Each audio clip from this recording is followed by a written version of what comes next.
గురించి ఏం మాట్లాడుతుర్రో ఏమని మాట్లాడుతుర్రో ఏం అర్థమైతలేదులా ఇక సినిమా వాళ్ళకు రాజకీయ నాయకులకు అట్నే రాజకీయ నాయకులకు ఆటగాళ్లకు పాటగాళ్లకు ఇట్లా ఎవరితోటి ఎవరికి ఏ పాత కక్షలు ఉన్నాయో పరిచయాలు ఉన్నాయో పగలు ప్రతీకారాలు ఉన్నాయో సమజే అయితలేదు ఒక్కో పారైతే పాలల్ల పంచాలు లెక్కనే ఉంటున్నాయి పోన్రి వీళ్ళ జౌడాల వార్తలన్నీ చూస్తుంటే కాదా మరి సినిమా వాళ్ళకు రాజకీయ నాయకులకు ఎందుకు జవడం అవుతుందో ఏమో ఇప్పుడు మళ్ళా వాళ్ళకు జవడం అయింది శివల్లి అని అంటారులే చూడురు మీరే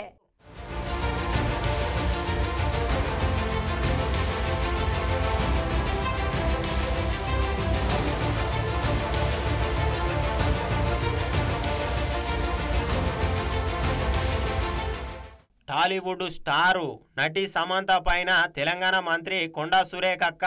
చేసిన వాక్యాలను సినీ ఇండస్ట్రీతో పాటు రాజకీయ వర్గాలలో తీవ్ర దుమారం దుమ్మురేస్తున్నది పోయినరి ఇప్పటికే మంత్రి వాక్యాలను పలువురు తీవ్రంగా తప్పుపట్టిరట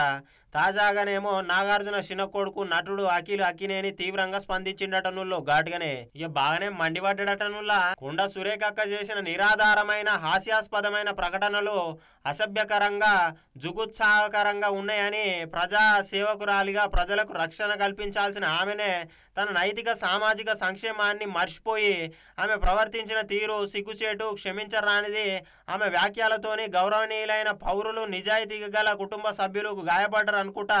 అగౌరవంగా మిగిలిపోయారని చెప్పేసి ఆమె స్వార్థపూరితంగా గెలవనీకి ప్రయత్నిస్తున్న రాజకీయ యుద్ధంలో తనకంటే చాలా ఉన్నతమైన విలువలు సామాజిక అవగాహన ఉన్న అమాయక వ్యక్తులపైన బలిపశువులను చేసింది అనుకుంటా కుటుంబ సభ్యునిగా సినీ వర్గంలో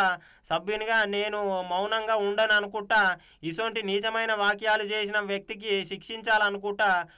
ఇక గీమాసోంటోళ్లకు స్థానం లేదు గౌరవం లేదు అనుకుంటా అఖిల్ తీవ్ర స్థాయిలో మండిపడ్డాడట ప్రస్తుతానికి అయితే అఖిల్ పోస్ట్ తెగ వైరల్గా మారింది పోయిండ్రి సోషల్ మీడియాలో రువడిగానే తిరుగుతున్నది అఖిల్ సార్ గట్లట్టుంటే గిటు చూడుర్రి ఇగో రామ్ గోపాల్ వర్మ సార్ చూడుర్రి కేటీఆర్ని దూషించే కార్యక్రమంలో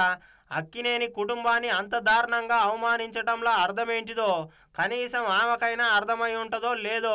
నాకు అర్థమైతే లేదు అనుకుంటా ఇక తనని రఘునందన్ ఇష్యూలో ఎవరో అవమానించిరని అసలు ఆ ఇష్యూతోటి ఏమాత్రం సంబంధం లేని నాగార్జున నాగచైతన్యాలని అంతకన్నా దారుణంగా అవమానించడం ఏంటి అనుకుంటా అట్నే నాగార్జున కుటుంబాన్ని అత్యంత హర్రిబుల్గా అవమానించిన కొండా సురేఖ కామెంట్లకి నేను షాక్ అయిపోయాను తన రాజకీయ ప్రత్యర్థి మీద పగ తీర్చుకోనికే మధ్యలో ది మోస్ట్ రెస్పెక్టెడ్ నాగార్జున ఫ్యామిలీని రోడ్డు మీదకి లాగడం ఏమాత్రం భరించకూడదు అనుకుంటా ఈయన ట్వీట్ పెట్టిండు